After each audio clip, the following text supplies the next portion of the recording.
Selai nanas isian nastar. Assalamualaikum, hai, welcome back to my YouTube channel. Nah, siapa di sini yang bikin selai nanas masih suka muncrat-muncrat atau meletup-meletup, bahkan kadang-kadang sampai bikin tangan sakit dan melepuh.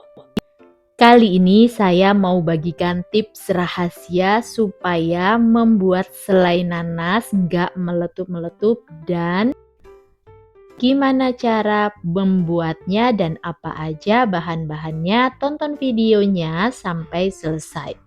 Siapkan bahan utamanya yaitu buah nanas. Di sini saya gunakan sebanyak 5 buah nanas, kurang lebih ini sekitar 3,2 kilo. Cuci bersih buah nanas, kemudian potong kecil-kecil. Setelah semuanya selesai dipotong-potong seperti ini, kemudian sisihkan. Siapkan chopper dan masukkan nanas yang tadi sudah dipotong-potong ke dalam chopper. Ini dimasukkan secukupnya aja, kemudian dichopper sampai halus dan lumat. Setelah halus dan lumat, nanti wadah choppernya ini masih akan tersisa ruang seperti ini. Kemudian ini akan saya masukkan kembali buah nanas dan akan saya chopper lagi. Jadi supaya lebih cepat saya gunakan cara seperti ini.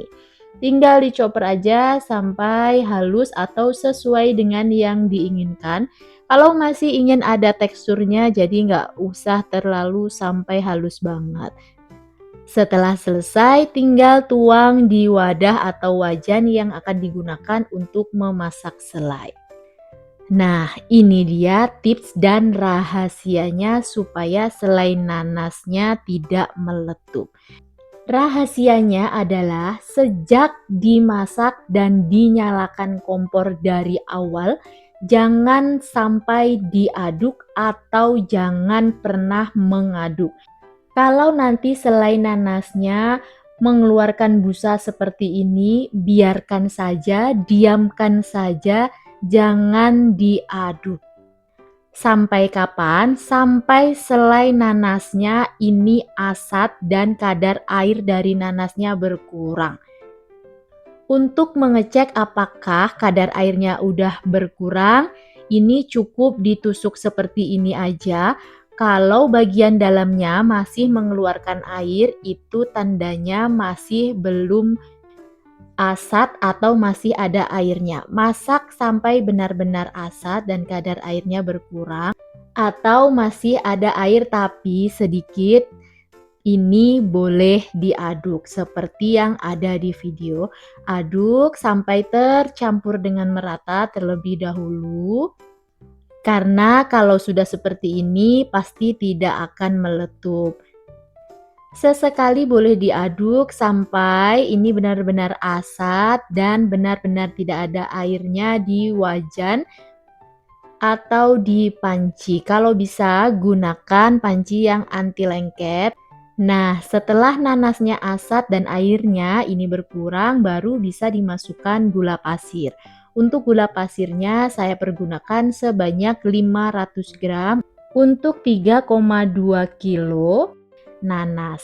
Tambahkan juga kayu manis disesuaikan dengan selera. Saya pergunakan 6 batang kayu manis ukuran jari. Aduk sampai tercampur dengan merata. Nah, setelah dimasukkan gula pasir dan kayu manis, ini selainya akan mengeluarkan air kembali, air dari gulanya. Ini juga nggak perlu diaduk terus-menerus, cukup aduk sesekali aja. Kurang lebih sekitar tiap 2 menit sekali atau 1 menit sekali, aduknya juga perlahan aja seperti yang saya tunjukkan di video. Selai nanasnya dimasak terus menggunakan api sedang saja, cukup api sedang, nggak usah terlalu besar atau juga jangan gunakan api yang kecil. Dimasak terus sampai adukan dari selai nanasnya ini nanti menjadi berat. Selama adukan selainya belum berat, cukup aduk sesekali aja, nggak usah terlalu sering. Dan satu lagi tips dan rahasia dari saya membuat selai nanasnya warnanya tetap cantik, kuning, dan tidak coklat adalah selama memasak selai nanas jangan ditutup ya pancinya. Jadi biarkan dia terbuka seperti ini. Dan cukup gunakan api sedang aja. Maka nanti hasil dari selai nanasnya pasti akan terlihat cantik kuning keemasan. Nah, ini adonan selai nanasnya sudah mulai terasa berat dan bisa dilihat di bagian pinggir-pinggir wajan ini gulanya sudah mulai agak lengket. Jadi ini harus terus diaduk sampai matang. Tanda selai nanas kalau sudah matang itu adalah biasanya kalau saya cukup ambil sedikit kemudian jatuhkan. Kalau dia jatuhnya menggumpal, tandanya selai nanasnya sudah matang dan bisa nanti dipulung-pulung bulat. Nah, ini selai nanasnya sudah matang, matikan api kompornya dan tunggu dingin. Setelah dingin, ini dia hasilnya selai nanas ala saya. Warnanya cantik kan, masih kuning keemasan, bukan yang coklat kehitaman. Rasa manisnya pun juga enak, tidak terlalu manis dan yang pasti nggak bikin enak.